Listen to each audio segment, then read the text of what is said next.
Bueno amigos, ahora nos encontramos en Arrazola, así creo que se pronuncia así, donde es la cuna de los alebrijes. Y bueno, vamos a entrar y a ver cómo está. Aquí es la entrada y empezamos con un alebrije. Miren. Arrazola, cuna de los alebrijes. Y ahorita les muestro qué más hacemos. La casa se llama Casa Museo Don Manuel Jiménez. Acá está un alebrije y acá está otro.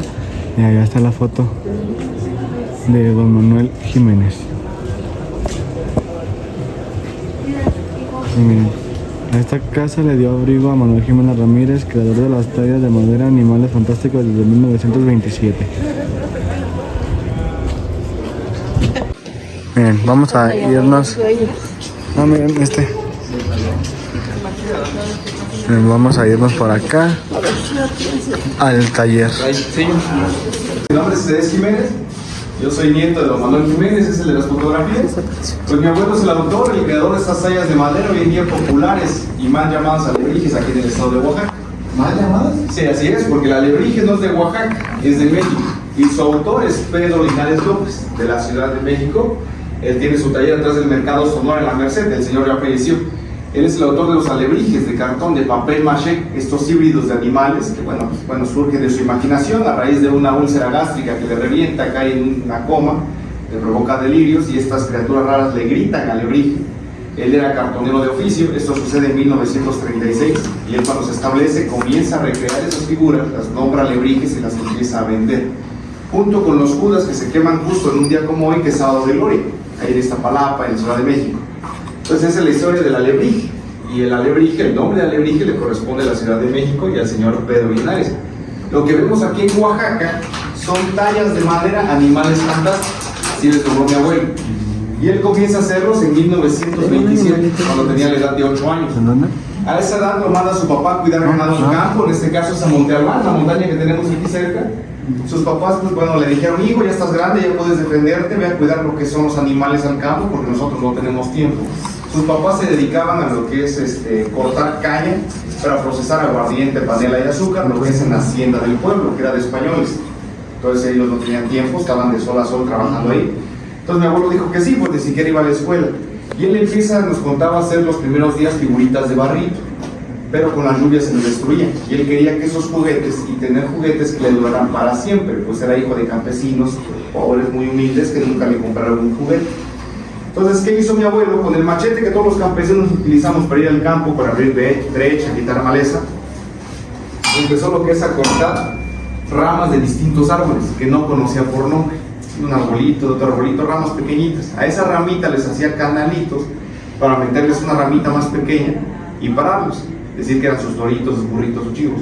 Nosotros decimos que a partir de ahí es el nacimiento de estas tallas de madera. Pues es algo también que está avalado por el INAH, el Instituto Nacional de Antropología e Historia. Pues de los primeros que empiezan a llevar piezas de mi abuelo a la Ciudad de México fue Alfonso Caso, Martín Bazán, el doctor Rubín de la Borbolla y María Lombardo, cuando estuvieron en las exploraciones de Monte Albán, con la tumba 7 y demás, en la zona arqueológica. Mi abuelo trabajó con ellos.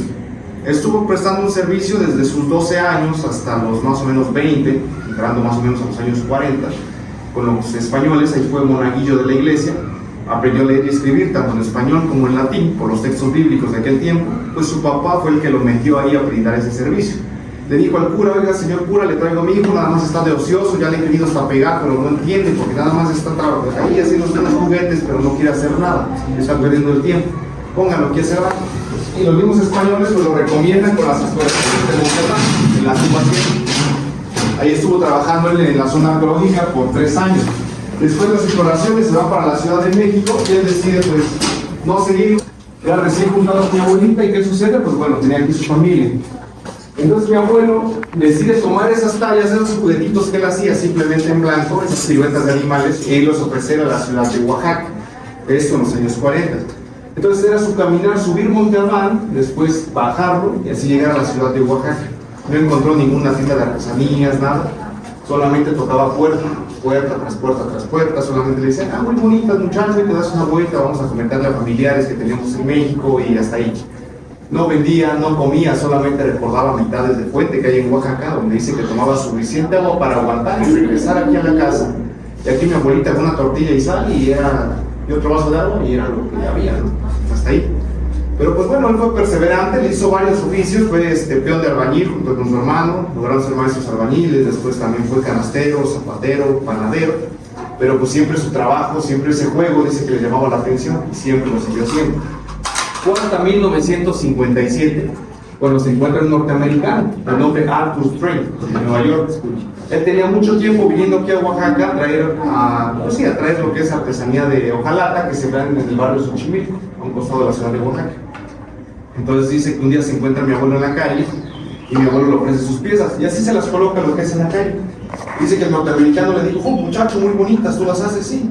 Mi abuelo en ese tiempo le vendió la más chica en 10 centavos, la mediana en 20 y la más grande en 50 centavos. Su primer venta que recordaba mi abuelo fue de 2 pesos. Le alcanzó para una bola de masa, una bolsa de pan, y bueno, cenó delicioso con mi abuelita en ese tiempo. Y dijo que este norteamericano le dijo: muchacho, trabájame más, esto vengo buscando aquí a Oaxaca. Entonces mi abuelo le siguió trabajando, le siguió dando más pedidos. Y después le dijo: oye, muchacho Manuel, ¿por qué no me las pintas? Me las imagino más bonitas. Y mi abuelo, cuando regresó de Monterrey otra vez nuevamente, que cruzaba por ahí, empezó a cortar cáscaras de distintos árboles. Esas cáscaras, si las machacamos y las metemos a hervir en agua de cal que utilizamos para el nixtamal, brotan los primeros tintes con los que él decora. Entonces empieza a poner un tinte natural propio del árbol, como un naranja, un marrón, un amarillo, a imponer fondos y delineados a las piezas. Y se empieza a hacer muy popular. Entonces ya se empezaron a hacer muy famosas lo que son las obras de mi abuelo, lo que es en Nueva York y Los Ángeles, California, y él sin saberlo, él aquí vendiendo normal su trabajo. La primera publicación en la que él aparece es National Geographic de 1968, y para los 70s pues ya viene el boom, pues incluso viene y lo visita aquí Nelson Rockefeller. Él tomó esas 2 fotografías. Nelson Rockefeller pues, fue gobernador de Nueva York y vicepresidente de los Estados Unidos. Aquí donde estamos nosotros ahorita, pues aquí vino y lo visitó a mi abuelo varias veces en los décadas de los 70s. Del 70 al 76 fue el sexenio de Luis Echeverría. Luis Echeverría creó lo que es FONART, en ese tiempo FONATUR, que es Fomento Nacional de la Artesanía. Convoca lo que es a mi abuelo para que vaya a desayunar con él. Mi abuelo va y desayuna con él junto con doña Rosa del Barro Negro, Teodora Blanco del Barro de Alzompa, a los Aguilar del Barro de Ocotlán, a los Vázquez de los Tapetes de Teotitlán del Valle. Junto con mi abuelo eran 5 artesanos y dice que les va a mandar a hacer una tienda, un instituto que compre su trabajo y lo exporte a los Estados Unidos. Pues estamos pasando una etapa de modernización, principalmente en la capital de la Ciudad de México, y él quería mostrar lo que es al extranjero, lo que tenía México. Crea ese instituto, ahí manda lo que es a traer piezas de mi abuelo. Le llega un día a mi abuelo un pedido de 1000 ranas, él hace lo que son esas 1000 ranitas, y las demás personas del pueblo le decían: Manuel, ¿por qué haces tanto animal? Si lo vendes a pesos son 1000 pesos, en ese tiempo era dinero. Entonces dijo mi abuelo: no, pues es mi encargo que me llega. Oye Manuel, vemos que te está yendo muy bien. Y si trabajamos también, no, échenle filo a su machete, venga, yo les enseño. Y les empezó a enseñar. Esta fotografía es de 1959, y ahí vienen 2 niños a ver cómo es que mi abuelo pues trabajaba, ¿no? Cómo es que pintaba y demás. Pues, una mirada curiosa, era algo extraño, aquí era un pueblo de campesinos. Y mi abuelo era el único que tallaba aquí en el estado de Oaxaca. Después les empezó a enseñar aquí a las personas del pueblo, por medio de FONAR, con Luis Echeverría, Teresa Pomar y Tonatiuh Gutiérrez, que eran los máximos conocedores del arte popular de México. Les dicen que vayan y enseñen a estos 5 artesanos que les mencioné anteriormente, enseñen desde Ocotlán hasta Oaxaca. Y mi abuelo va y enseña a San Martín Ticajete, hoy en día es un pueblo también muy popular y muy sonado también en el taller de madera. En San Martín aprende Isidoro Cruz y Epifanio Fuentes, grandes amigos de mi abuelo. El señor Isidoro ya falleció en 2015, Epifanio vive, trabaja junto con sus hijos, por ejemplo, Zeni y demás, y después de ahí sigue todo el pueblo de San Martín Ticajete. Adelantándome un poquito, pues mi abuelo fallece el 4 de marzo del 2005, y cuando él fallece, pues bueno, dejó a 10 pueblos trabajando aquí en Oaxaca, como Arrasola su pueblo, San Martín Ticajete, la Unión de Jalapa, Ocotlán, San Pedro Tabiche, después La Costa, muchos pueblos más que es trabajando la madera. Hoy en día es una fiesta aquí en Oaxaca y es un arte popular muy bonita y fue contemplada lo que es en todo el mundo. Pues hemos llegado lo que es como por ejemplo a China a competir con 10 países más, hemos llevado piezas al Vaticano, hemos entregado obras al Papa Francisco, por ejemplo, en el 2014, y es algo que se viene dando año con año. Mi abuelo, en esta década nuevamente, en los 70, pues se conoce con Pedro Linares en Santa Mónica, California. Una cineasta de nombre Judith Bronowski les graba un documental. Veo obras de mi abuelo en California y veo obras del señor Linares también en lo que es los Estados Unidos. Le grabo un documental al señor Linares en el 75, en la capital. Se lleva el material, lo edita, regresa a Oaxaca y le graba uno a mi abuelo. Le graba el material, lo edita y en 1978 se los lleva a Santa Mónica, California y a Los Ángeles, California. Ahí presenta en el documental el señor Linares modelando su cartón, su documental, mi abuelo tallando la madera, su documental. Y es ahí donde ya el norteamericano empieza a confundir lo que es el nombre de alebrije en las dos obras. Entonces venían grupos ya de norteamericanos a ver a mi abuelo y decían: oye Manuel, venimos a comprarte una alebrije. No, no son alebrijes, son tallas de madera. Bueno Manuel, entonces pues venimos a comprarte a ti. Mi abuelo les decía incluso: oye, se equivoca, es mi amigo Pedro en la Ciudad de México quien hace los alebrijes. No Manuel, venimos a comprarte a ti. ¿Cuál es el nombre correcto entonces de tu trabajo? Y mi abuelo les decía: tallas de madera, animales fantásticos. Quizás no es tan atractivo el nombre, es muy largo, pero él así los bautiza porque la fantasía entra en el color, estos colores chillantes que se van poniendo en las piezas, pues son animalitos reales. Hoy en día ya podemos hacer alguna fusión, como un hermanillo con un conejo, o esos nahuales, ¿no? Es un nahual muerte, curanderos que se transforman en animal conservando el rostro humano. Pero en sí mi abuelo no hizo híbridos y ya pues nosotros vamos haciendo, por ejemplo, dragones, pero es algo diferente a lo que somos alebrijes. Las demás personas del pueblo, al ver que les decían alebrije a las piezas de mi abuelo, les decían: yo también vendo alebrijes. Y después los rótulos alebrijes, alebrijes, y se empieza a hacer popular como alebrije. Después las publicaciones, columnas y demás, pues ya mencionan alebrije y se empieza a hacer popular. Y se hace popular en masa. Esto ya no se puede también controlar tanto cuando ya se hace en masa. Que hasta el equipo de fútbol hoy en día aquí en Oaxaca se llama alebrijes, pero pues no son alebrijes. Este es un recorte del New York Times del 1988. Está mi papá por esta parte junto con mi abuelo. Está mi papá pintando, mi abuelo tallando. Y pues aquí se logra ver, ¿no? Mi abuelo en ese tiempo, pues igual ya su trabajo ya no eran centavos, ya eran dólares, 50, 150, 300, 500 dólares.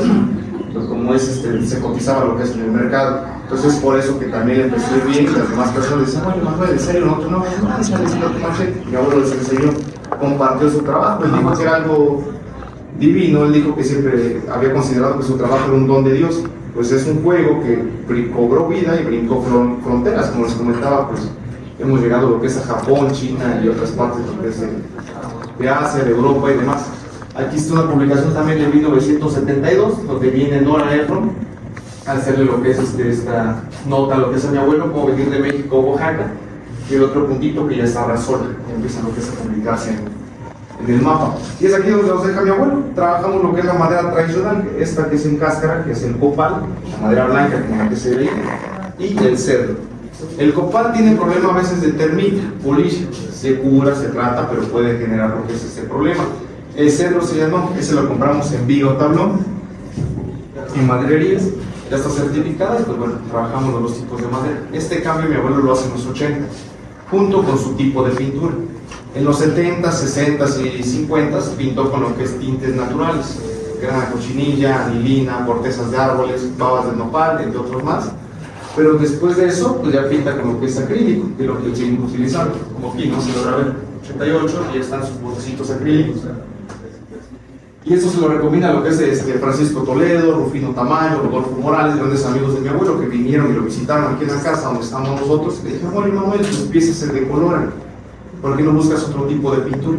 Le recomendaron el acrílico y le recomendaron también el óleo, pero el óleo tarda mucho en secar por los aceititos y demás, entonces pues, se dedicó más que nada a lo que es el acrílico.